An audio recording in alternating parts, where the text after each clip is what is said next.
The Williams brothers are two of the most exciting footballers in Spain, but they may never have set foot on a football pitch if it weren't for their parents' dangerous sacrifice to cross 3,000 kilometers of African desert on foot to earn their family a new life. This is the story of three sacrifices, each being more incredible than the next, that helped mark the names of the Williams brothers in football history forever.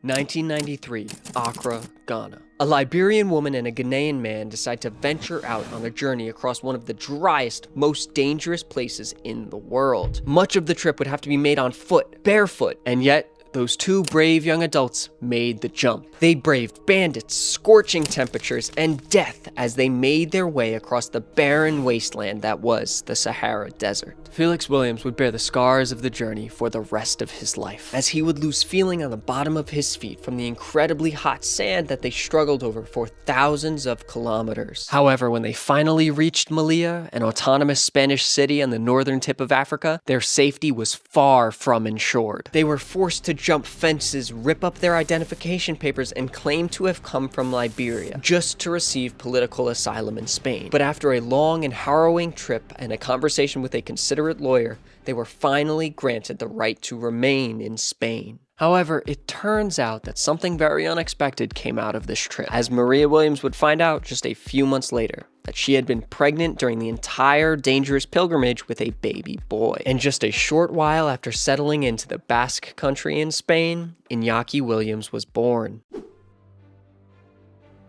Once Inaki could walk, he picked up football almost immediately. And from a very young age, his godfather, who's also his namesake, always pushed him to want to play for Atletico Bilbao. Always naturally gifted and technically skilled, it did not take long for Atletico Bilbao to notice him, so he swiftly made his way to Bilbao's academy team. But despite this excitement, Inaki still had one major problem in front of him, and that was that no black player had ever played for Bilbao. And that's because in 1912, Atletico Bilbao enacted a rule that would only allow people that grew up in the Basque country or that grew up playing for a Basque club could make their debut for the first team. And for a while, that meant that only white Spaniards ever received minutes for the club. So despite the support that he may have felt from his teammates and the staff around him, the fans and the pressure he must have felt would not be forgiving. But while he was fighting for his spot on the pitch, Inaki's family was fighting to make ends meet at home. His father had to go to England for work, and his mother had to work as well, and that left Inaki as the man of the house, who now had to take care of his growing family with a younger brother, 8 years his junior, named Nico. So not only was Inaki trying to fit in on school and on his team, but he also had to grow up very, very quickly, because in his younger brother's own words, Inaki had to be a father too. Also, apparently only 3% of you are subscribed, so consider subscribing and clicking the bell to make sure you don't miss my next video. Inaki took Nico back and forth from school and always practiced with him and taught him what he knew, as a father would, all while being a child himself, sacrificing his youth for his family. So while his responsibilities mounted at home, so too did his chances on the pitch. At 20, Inaki would finally make his debut for Bilbao's first team, and just a few months later he would receive a call-up to Spain's under-21s in March 2015. But not everything was bright for Inaki, as he had become the first black player to ever score for Bilbao.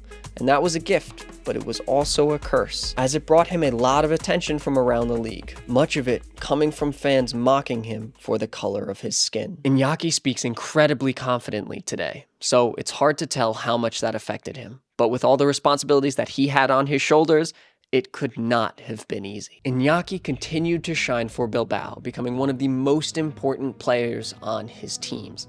However, his talents were never fully recognized by the Spanish national team. Inaki had sacrificed much of himself to be a big brother. He sacrificed his freedom as a kid to work with his brother and show him how to grow up in the way of the Williams family. And he even sacrificed what could have been a much different career away from Atletico Bilbao in a way to thank the area that gave him and his family so much. He even set a La Liga record by playing in 251 consecutive matches for the team. That's something in today's day and age that will never be surpassed. But it was that commitment to sacrifice hopes and dreams for what is right that would show itself again after Inaki and his family made a trip back to the town where his father grew up. According to Inaki, it was an eye-opening adventure. They saw many young children working farms with very little, and Inaki told Nico that that could very well have been them if their parents had not sacrificed their lives to leave Africa. But the critical moment of the trip happened after Inaki met and received a blessing from his grandfather. When the elderly man told Inaki that it would be his dream to see one of his grandsons walk out onto the pitch in Ghanaian colors, Inaki immediately accepted. He no longer felt disconnected from the country of his father because he had now received the blessing from his grandfather. He would go on to represent Ghana in the 2022 World Cup, making the Williams family very, very proud.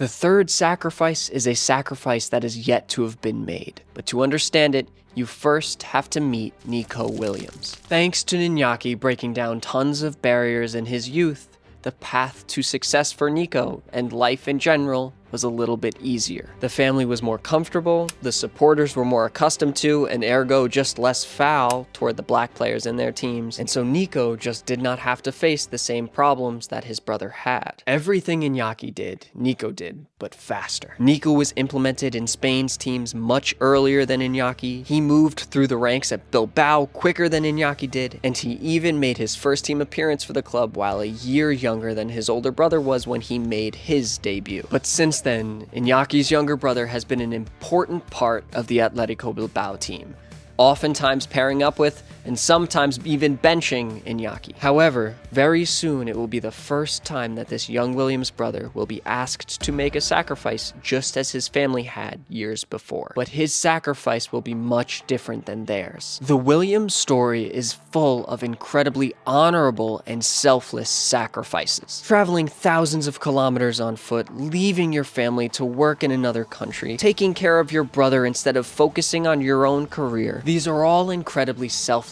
acts, but now Nico has to do the opposite.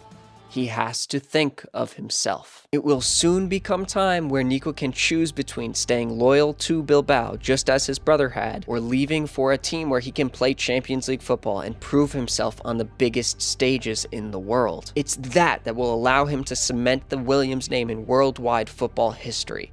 Not just in Basque footballing history, but his parents and his brother set the stage and put him in the position to make that move. His parents brought him to a country where he can play with the best academies in the world, and his brother opened up doors that no black player had ever been able to before, and sacrificed his potential by staying loyal to the club that had given his family so much. So now Nico may be able to make this jump knowing that his family has paved the way for him to do it. They have given thanks where they needed to give thanks so that Nico can excel somewhere else. But if you enjoyed this video, why don't you jump on over to this video, which is all about the curious case of Ferran Torres. But thank you all for watching, and I'll see you next week. Bye!